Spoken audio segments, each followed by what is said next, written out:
രാം നാരായൺ രാം. ആദ്യം ആദി വേദം ആദി പാളിയിൽ എഴുതപ്പെട്ടതാണ്. ആദി സ്വരത്തിൽ നിന്നാണ് സൃഷ്ടി ഉണ്ടായത്. അതേ സ്വരമാണ് നമ്മുടെ മൂലമന്ത്രം.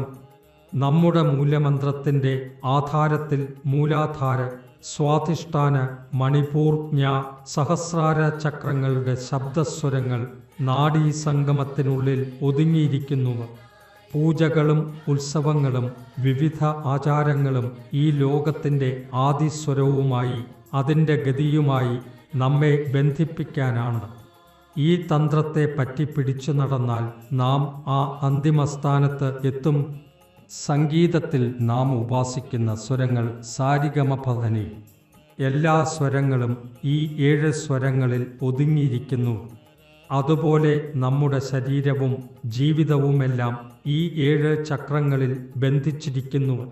ഇപ്രകാരം ഈ സൃഷ്ടി വ്യത്യസ്ത രൂപങ്ങളിലേക്ക് മാറിക്കൊണ്ടിരിക്കുന്നു.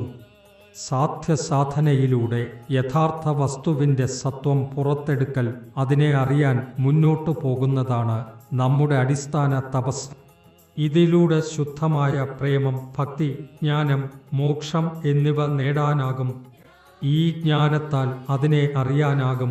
അതറിയുമ്പോൾ എല്ലാം അറിയാനാകും. ഇന്നത്തെ കാലത്ത് ധർമ്മത്തിൻ്റെ അർത്ഥം വളച്ചൊടിച്ചു. ഇന്ന് ധർമ്മം വ്യക്തിപരമായ സ്വത്തായി മാറി. ഒരു ദേശം, ഒരു ജീവശക്തി, ഒരു നയം എന്നത് അവസാനിച്ചു. നിങ്ങൾ വേദത്തെ വിശ്വസിക്കുമെങ്കിൽ ഭോജപത്രങ്ങളിൽ എഴുതിയിരിക്കുന്ന ആദിവേദം പ്രകാരം ധർമ്മത്തിന് ജാതിയില്ല. മനുഷ്യൻ ഒരേ ജാതിയിലാണ്.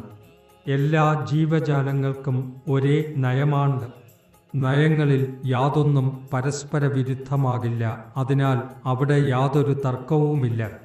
നമ്മുടെ രാജ്യത്ത് ധർമ്മത്തെ പല വിഭാഗങ്ങളായി വിഭജിച്ചിരിക്കുന്നു. പക്ഷേ സൂര്യൻ എല്ലാവർക്കും ഒരേ ആണല്ലോ. ഫാക്ടോറിയൽ കാറ്റും അതുപോലെ എല്ലാവർക്കും ഒരേ ആണ്.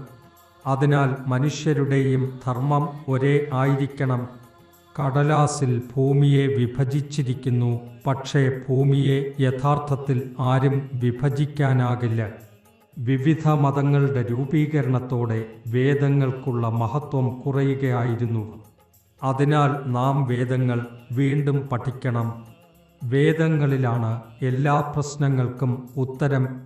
ഹിന്ദുക്കളും മുസ്ലിങ്ങളും ക്രൈസ്തവരും മാത്രമല്ല, ഒരു സാധാരണ ചീറ്റിയും നായയും വരെ ഈ വേദം പാരായണം ചെയ്യാം.